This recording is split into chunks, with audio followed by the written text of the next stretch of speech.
you also experienced this spontaneous healing from a lifelong autoimmune skin condition, right? So you can talk a bit about it.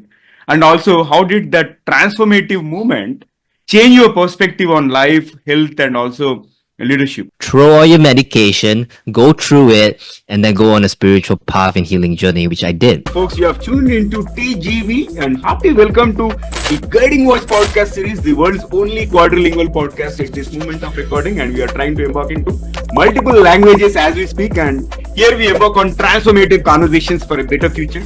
And we want to simplify and amplify your journey to success. I'm your host, Navin Samala, dedicated to making the world a better place by bringing you wisdom through valuable discussions with experts designed to simplify and amplify your success. And thank you so much for tuning in.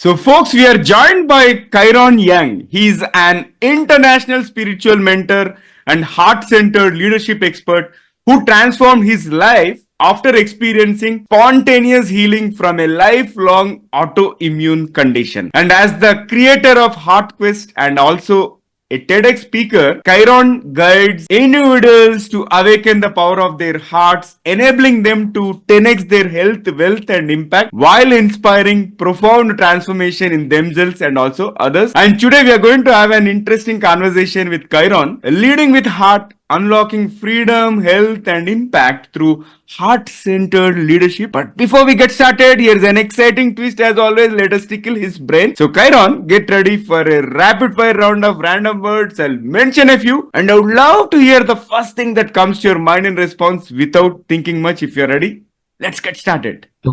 All right, let's do it. All right, here comes my first word: curiosity, Most important thing in life. invention, Innovation in the inside. future, Exciting, prospecting, loving. aliens, Best friends. movie, Source of inspiration. universe, Who I am. leadership, Love and heart-centeredness. role model, Mentors who have a life-changing experience that you can have with. success. Self-acknowledgement, self-love. And the last one is freedom. Our true nature. Love it. I love your perspective and thank you so much for participating in the first rapid fire round. There is one more rapid fire round toward the end of the episode, so stay tuned.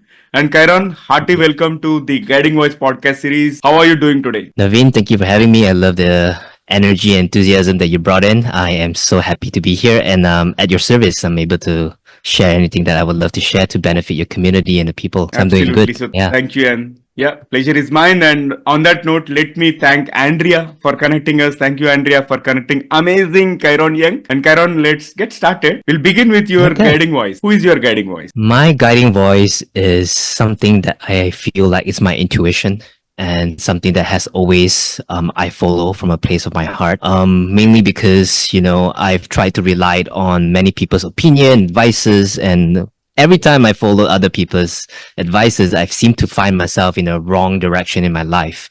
And to a point that I feel like, you know what, let me try and experiment. You just listen to myself, my intuition. Even when I learn from teachers and mentors, I hear what they say and I take it with a grain of salt.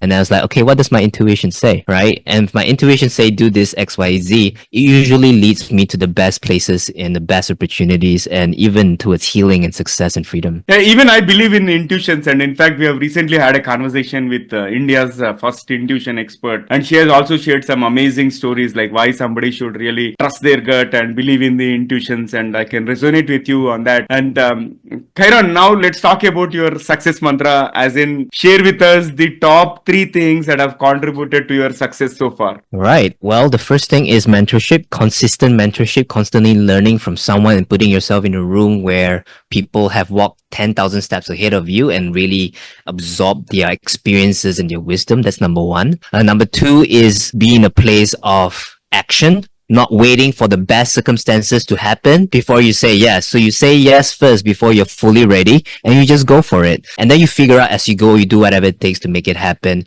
The last one is, of course, having a very, very powerful purpose and vision that is so big that it scares you a little bit, that seems a little bit impossible, but it puts you in places that you'll make choices and decisions that you will never make unless you have this insight or this foresight towards a future that you're excited to step into. I love the way you put it, surrounding with people who are 10,000 steps ahead of us, right? And learning from them. That's an amazing tip. And let's move forward, Kairan. And you emphasize the heart as a spiritual and energetic power center. So I would like to understand your journey toward heart centered leadership. How did that begin? And what does it mean to lead from the heart? So this began in so many different parts of my journey, but I would like to emphasize my trip to South Africa when I meet these mystical beings called the white lions, where they are the top apex predator of their community of nature. And what I've experienced there is that anywhere that the white lions was protected, the land was thriving, was beautiful. And the part of the land where the white lions was not stepping, and basically there was a lot of poaching, illegal trophy hunting, using animals and nature as a commodity. The land is barren. The land is dead, basically. And I remember, I was driving the Jeep, I saw one side of the land thriving with an ecosystem and the other land, right, it was just like dead. And I realized there's something called trophic cascading. There's a science that studied that, when the wolves are returned to Yellowstone, the entire ecosystem start flowing again. So which brings me the importance of leadership in healing. And I asked myself, oh, wait a minute, if I can recreate something because nature is within me as much as it is outside, do I need to bring back my leadership within myself? Meaning, like you said, trusting your voice, the intuition. Yeah. But I realized that intuition comes from the heart. And then these lead me to the study of science, where Heart Math Institute has already proven that the electromagnetic field of the heart is 5,000 more times stronger than the brain. Meaning it picks up information quicker, it makes decision faster, it's more precise. And this makes me feel like, wow, this is such a powerful thing, which led me to a personal experience of spontaneous healing where a mentor guided me to my heart, opened me up to love, and realized love is not just foolish, right? Like we see in the movies. Yeah. Love is intelligent. Love is the actual universal intelligence inside of our body that can recreate healing, that can recreate, empowering willpower, courage that will move through anything, and also give you that wisdom that you need to solve difficult things in life. So heart-centered leadership and leading from a place of love is, of course, being able to do the difficult things, but of course, first and foremost, loving yourself and then seeing others, your relationships in life, as a part of you as you create this community. And when you put yourself in an environment of love, joy, freedom, naturally you heal. And naturally the wealth, the impact that we're looking for will start to come because we'll be inspired to be in a place of service. That's so profound. And thank you for sharing your experience in South Africa. And let's move forward, Kairan. You also experienced this spontaneous healing from a lifelong autoimmune skin condition, right? So you can talk a bit about it. And also, how did that transformative movement change your perspective on life, health, and also leadership? So just to share a little bit of a story, I started having the disease, a skin autoimmune condition, eczema, at the age of 5, and then at the age of 8 I was prescribed with heavy medication, and doctors told me I have no cure, right? And this is something that you have to do your whole life. But I didn't believe that, and I at the age of 16, when I finally grew up, I feel like I needed to trust my intuition. And at that time I hear a really loud voice say, throw all your medication, go through it, and then go on a spiritual path and healing journey, which I did. So the healing journey, I set out, left home, and I tried to figure things out by myself, and I started to move into unconventional path in life, guided at one step at a time, right? It was really scary because I don't know what the unknown feels like, but I just trusted it. So I was out there learning from different practitioners, leaders, spiritual teachers, shamans, even traditional medicine people, all the different modalities I tried it all.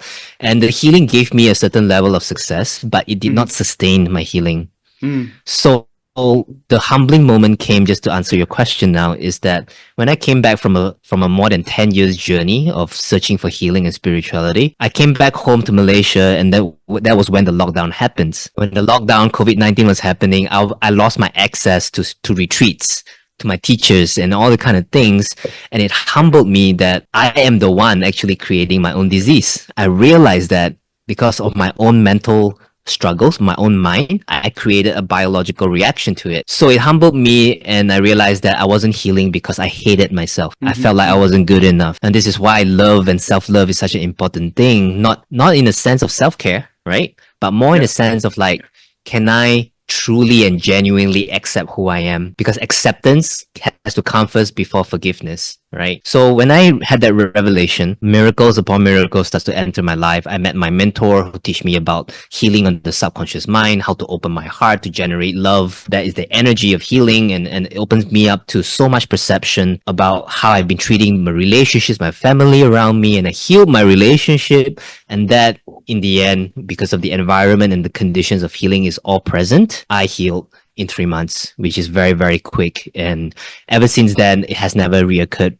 This disease has never reoccurred in my life anymore. Even I have a bit of eczema, and I use this allopathy medication. And the way it works is like when you use it for a month or so, it will subside for 3 months, and later on again it resurfaces. Right? Exactly, and it So resurfaces even the worst case, right? It doubles and it gets worse. all right, so let's move forward. And Chiron, you have traveled across 5 continents and you have learned from shamans, leaders, healers, spiritual people. So I would like to understand what are the most powerful lessons that shaped your current philosophy. So every time we're sick, or every time in a place of scarcity, poverty, it is not a problem. It's actually a message, a feedback of a misalignment between me and nature, or me and the truth of life, right? Or me treating myself badly, or a conditioning that is telling me that I shouldn't deserve healing, or deserve wealth, or deserve freedom. So we are so frantically trying to solve our problem with quick fixes, and we don't even have a time to actually pause and listen to the feedback that life is giving us, that the body is giving us, that our relationships around us is giving us. So my biggest lesson, in really meeting all these mentors is that stop trying to search for the next dopamine hit, right? Stop just trying to learn everything and read all the books and then you do nothing with it. You actually have to try and implement in your life and really listen for what truly needs to happen for yourself. Again, going back to the intuition, going back to not needing to be ready for everything before you start acting, but really just you learn as you go. You learn as you go. And then you listen and then you make changes, take micro risks and create micro realignment. And that is how we know that we're in the right journey, and eventually, the outcome will come. We cannot chase the outcome, but we need to chase how well we show up each and every day. And the outcome is just a byproduct. Don't chase the outcome, but chase how well we can show up. This is so powerful. Yes. This is so powerful. Karen, now let's please tell us more about your Heart Quest program and how does it help people 10x their health, wealth, and impact through heart-centered practices. So most coaching courses out there is, when you meet them, is session to session, right? You come in for a session and I work with you, and then maybe you get a transformational experience. And then when you go back into your life, maybe you have transformed, but maybe you go back to the same old shit, for lack of a better word.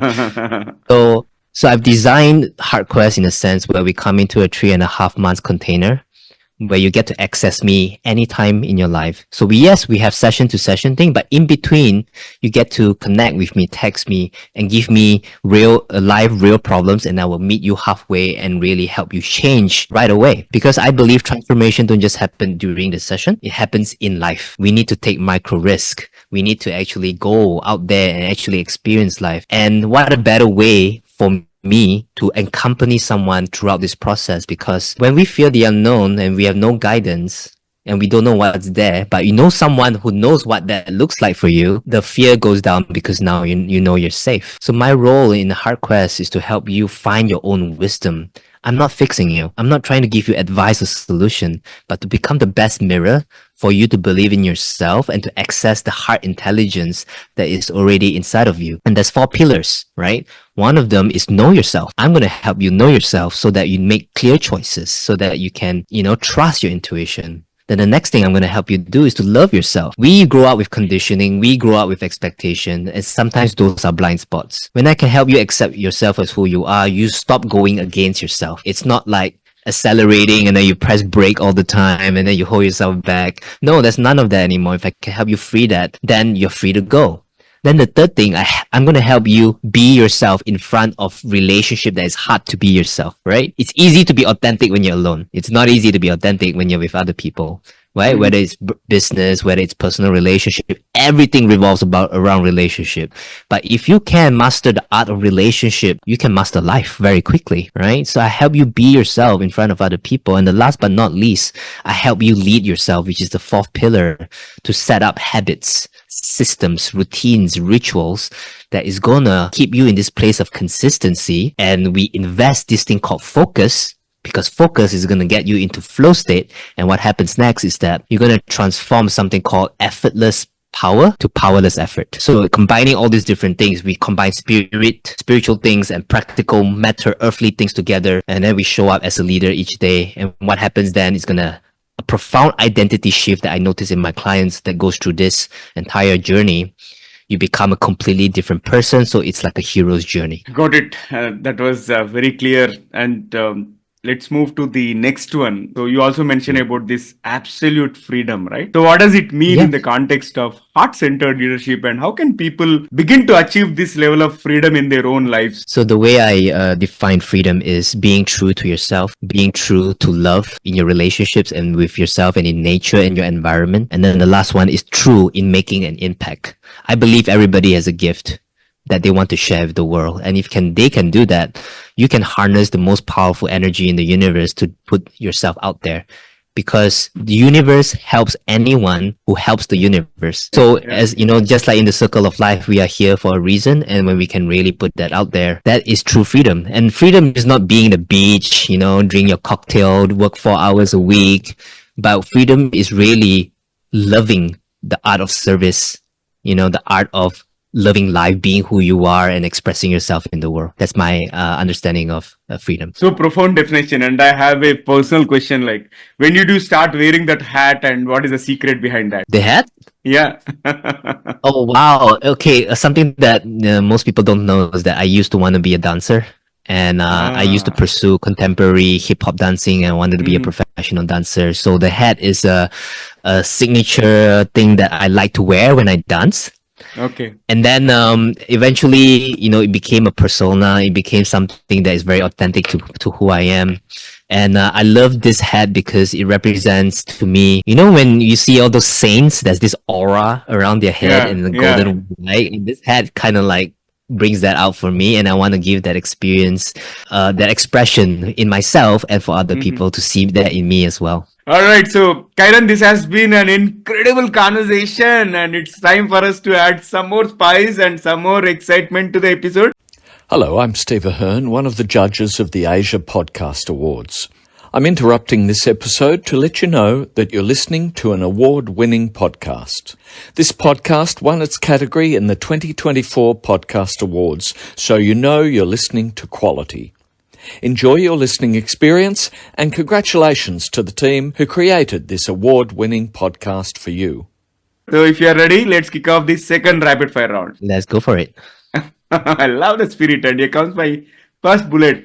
If you could have one gigantic billboard anywhere with anything on it, what would it say? It would say, I have this quote that I share a lot with people. What is impossible from the eyes of yesterday is possible from the eyes of tomorrow. And the present moment is the gift of infinite possibility. This is super powerful, and I am coming across for the very first time. I love it. And Chiron, describe yourself in just one word. Freedom. Okay, and a book that changed your life. Man's Search for Meaning by Viktor Frankl. And the most memorable travel destination on your spiritual journey. South Africa. And one piece of advice for someone struggling with self-doubt. Love yourself. A mentor who had the most impact on your life. Dr. Darren Weissman, the creator of the Lifeline Technique. And if you could invite one historical figure to dinner, who would it be and why?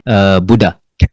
Wow. And I will ask him about how what it means to feel like it's to be enlightened. What does it mean to feel that way, and how to get there? Yeah. Super. And what is the meaning of your name, Chiron? What is the meaning of your name? So Chiron, this name is from a Greek mythology.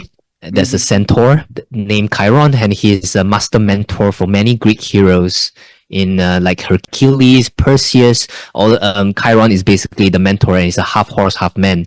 and he's also half god and half mortal, right? Mhm. And basically in astrology we call Chiron the wounded healer, right? Someone who is wounded and then he's here to heal and help other people. But what I love about his story, in his mythology, is that he surrendered his immortality to save another person, to save another god. He rather die and rather humble himself. So this gives me an inspiration to use this name, is because I want to live a life where I'm in a place of true service and liberate myself from my own egoic suffering. Thank you so much for sharing that. And here comes the last one for the second rapid fire round. What is one electronic gadget or a fantasy gadget that you'd like to see or invent yourself? Fantasy gadget. Oh my god, I would love to teleport. If I can go to any country at any time, it just takes me 5 minutes without going through all of that airplane stuff. Because I love to travel, but I don't like the travel experience. Especially those Transiting from long one plane to distance. another. Yeah. Yeah. Yeah, I second that.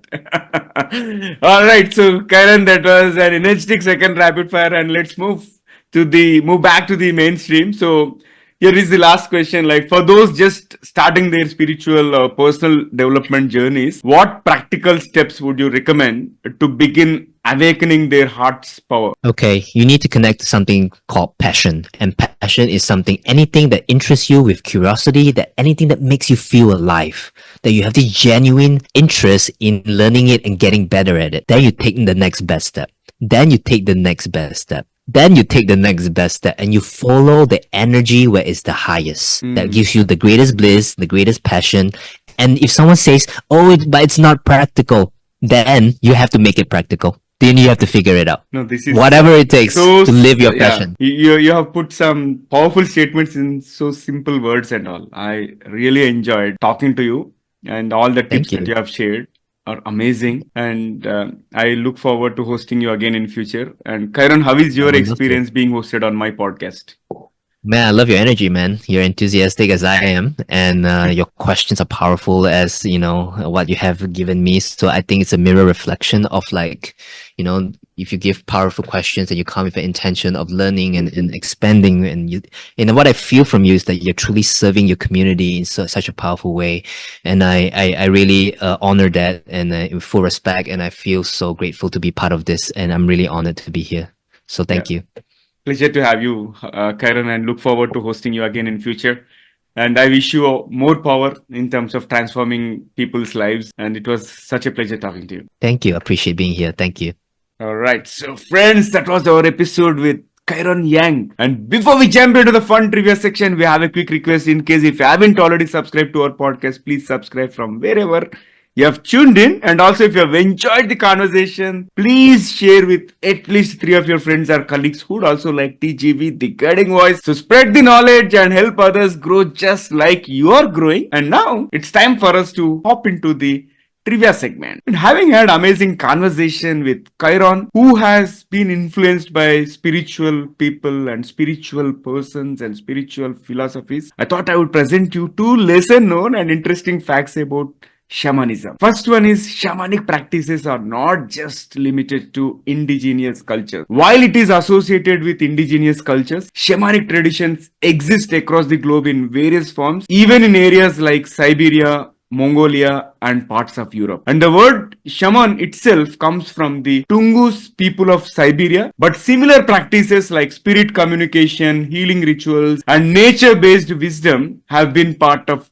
ancient traditions worldwide. Next is shamans use sound for healing and journeying. Sound, particularly through drums and rattles, play a crucial role in shamanic rituals, and the rhythmic beats are believed to alter consciousness, helping the shaman enter a trance-like state or journey to other realms. These sounds facilitate healing by aligning the individual's energy with that of the earth and cosmos. And this technique is often used to communicate with spirit guides, ancestors, or to retrieve lost soul fragments, in a process known as soul retrieval. So this is all from my side from trivia perspective. Likewise, if you have any interesting fact related to shamanism or any other spiritual practices, do let me know. If you're watching this episode on YouTube, you can comment there. Or if you found this episode on some social media platforms or audio platforms, you can comment there as well. So folks, that's it for today. Thank you so much for tuning in and also for being part of our awesome TGV family. Until next time, take care, stay inspired, and remember, the best is yet to come. Goodbye for now. See you all on the next episode with another amazing guest. Take care.